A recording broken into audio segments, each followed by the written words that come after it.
하나님 여러분 반갑습니다. 오늘 말씀도 이스라엘의 회복에 대한 말씀이 이어집니다. 오늘 말씀은 특별히 위로에 대한 말씀이 주된 내용입니다.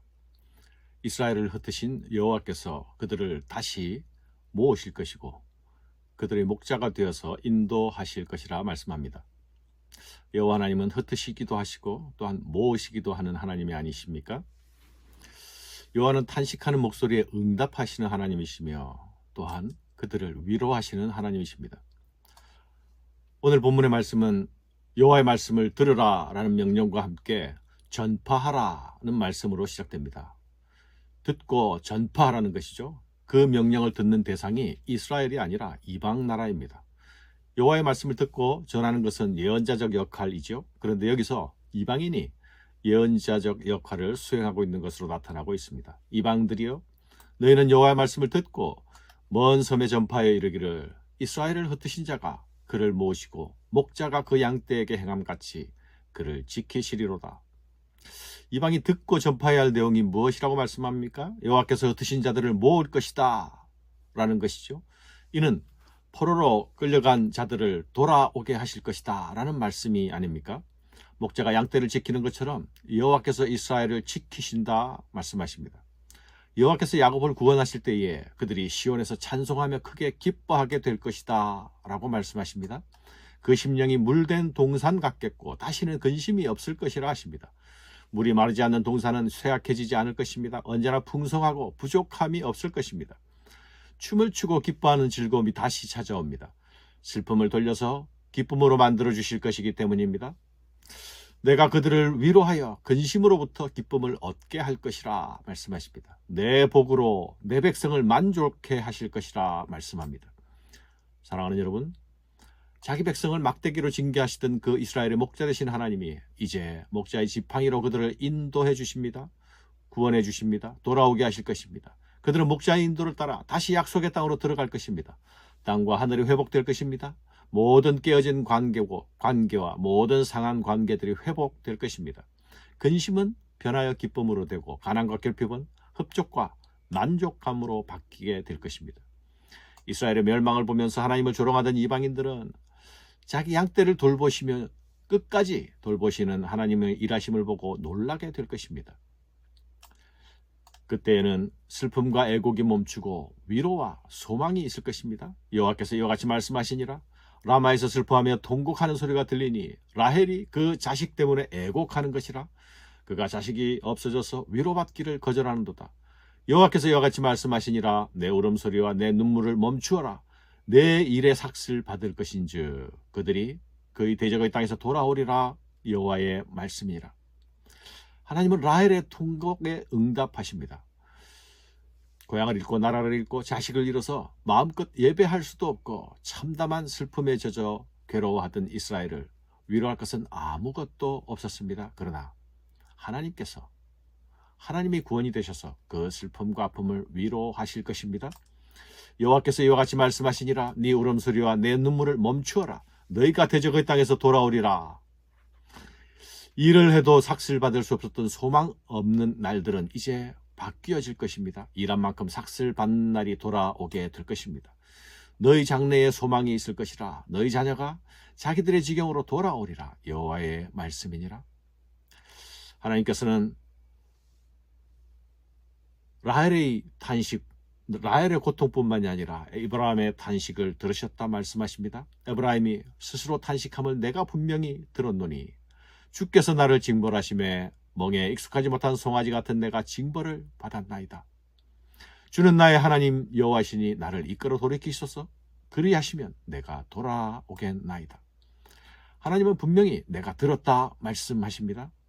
나를 돌이켜 주십시오. 그러면 내가 돌아오겠습니다. 라는 탄식의 기도를 들으셨다 하십니다. 하나님께서는 우리의 작은 탄식도 들으시는 하나님입니다. 이것이 우리에게 얼마나 큰 위로가 되는지 모르겠습니다. 포로지 바벨론에서 그 고통과 노역의 땅에서 자기 죄를 돌아보며 탄식하게 될 때에 하나님은 그 백성을 용서하시고 회복시키시고 돌아오게 하십니다. 이스라엘은 마치 철들지 못하고 뿔난 송아지처럼 마구 길들여지지 않은 망아지처럼 마구 날뛰며 행동했습니다. 그러나 이들이 하나님, 이제 내가 하나님께 돌아갈 수 있겠습니다 라고 말하지 않습니다. 하나님, 주께서 돌이켜 주신다면 돌아갈 수 있겠습니다 라고 말합니다. 우리는 그릇 행하는 자들이고 우리는 자주 넘어지는 자들이 아닙니까? 그러나 그 넘어진 자리에서라도 하나님께서 돌이켜 주시면 돌아갈 수 있겠습니다 라고 고백하는 그 믿음의 자리, 그것이 하나님께서 우리를 회복시키는 자리가 될 것입니다. 사랑하는 여러분, 이 믿음의 고백은 나 자신이 아니라 아버지 되신 하나님만을 신뢰하는 고백입니다. 목자 되신 하나님을 향한 신뢰입니다. 목자 되신 하나님은 각기 제 길로 그릇 행동한 양들을 다시 바른 길로 이끌어 주실 것입니다. 양떼의 볼기짝을 때려서라도 그릇된 길에서 돌이키게 하실 것입니다. 기어이 회복시켜 주실 것입니다. 자기 백성이 그릇된 길로 나아갈 때에 고통받는 것은 양떼들만이 아닙니다. 목자의 마음은 더욱 고통스럽습니다. 양들은 목자의 마음을 모릅니다. 빗나간 아들을 바라보는 아버지의 마음은 쉼이 없는 법입니다. 에브라임은 나의 사랑하는 아들, 기뻐하는 자식이 아니냐. 내가 그를 책망하여 말할 때마다 깊이 생각하노라. 그러므로 그를 위하여 내 창자가 들끓으니 내가 반드시 그를 불쌍히 여기리라. 여호와의 말씀이니라. 하나님은 에브라임은 나의 사랑하는 아들이라 말씀하시죠. 기뻐하는 자식이라 말씀하십니다. 고통으로 떨어질 때에는 패륜하여 버린 자식인 줄 스스로 알았습니다. 그것은 오해였습니다. 아버지의 마음은 창자가 끊어지는 듯한 고통을 받습니다. 내가 반드시 그를 불쌍히 여기겠다 말씀하시죠. 돌이켜야 하는 자리에서 우리가 바라고 구할 것은 오직 그분이 우리를 불쌍히 여겨주시는 것, 그것밖에 없음을 기억해야 하겠습니다. 나를 불쌍히 여기소서, 나는 죄인입니다 라는 세리의 기도가 바리새인의 기도보다 힘이 있었던 이유입니다. 20절 말씀에 하나님은 이스라엘을 처녀라 부르시죠. 패역한 딸들을 음녀라 부르시지 않습니다. 처녀 이스라엘아, 너희 이정표를 세우며 너희 편말을 만들고 큰 길 곧 네가 전에 가던 길을 마음에 두라. 돌아오라, 내 성읍들로 돌아오라. 반역한 딸들아, 네가 어디까지 방황하겠느냐. 여호와가 새 일을 세상에 창조하였나니 곧 여자가 남자를 둘러싸리라.